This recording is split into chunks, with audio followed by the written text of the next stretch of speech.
जब सृष्टि का आरंभ हुआ, जब न रचना थी न विनाश, तब उत्पन्न हुए ब्रह्मा, विष्णु और फिर शिव। लेकिन क्या आपने कभी सुना है कि शिव ने स्वयं एक विकराल रूप लिया, रुद्र अवतार? आखिर क्यों? शांत शिव को विकराल क्यों बनना पड़ा? आज हम जानेंगे रुद्र अवतार की वह रहस्यमय कथा, जो सिर्फ शक्ति नहीं, चेतना का गूढ़ ज्ञान है।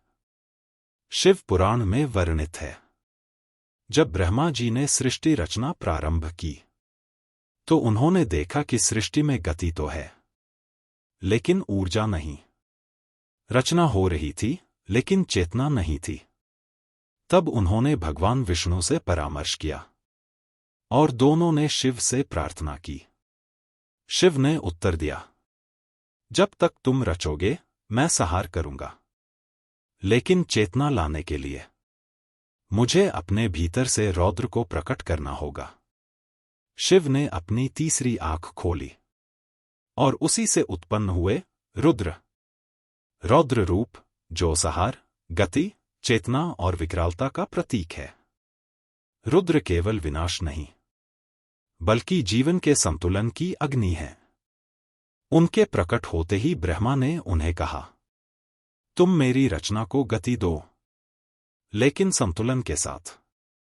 रुद्र ने स्वयं को 11 भागों में विभाजित किया, और उत्पन्न हुए उनके 11 रूप: महादेव, महाकाल, शिव, रुद्र, ईशान, शंकर, शंभु, भीम, उग्र, भव, कपाली। ये सभी रूप सृष्टि के विभिन्न पहलुओं के रक्षक और विनाशक हैं। जब भी अधर्म बढ़ता है, तो रुद्र रूप में शिव प्रकट होते हैं, कभी भैरव बनकर, कभी काल भैरव, कभी नटराज बनकर, तो कभी तांडव करता अघोर। रुद्र अवतार यह दर्शाता है कि जीवन में सृजन और सहार दोनों अनिवार्य हैं। जो पुराना है, उसे हटाए बिना नया जन्म नहीं ले सकता।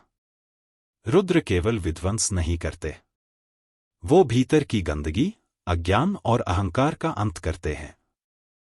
जब मन में मोह हो, आत्मा में जड़ता हो, तब शिव रुद्र बनते हैं, ताकि आत्मा मुक्त हो सके।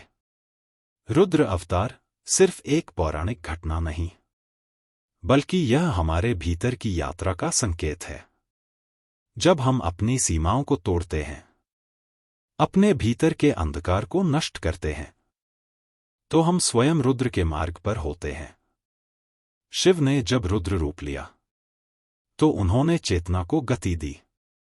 आज भी जब हम नमः शिवाय का जाप करते हैं, तो वो रुद्र की चेतना ही है, जो हमारे भीतर उठती है। हर हर महादेव। रुद्राय नमः।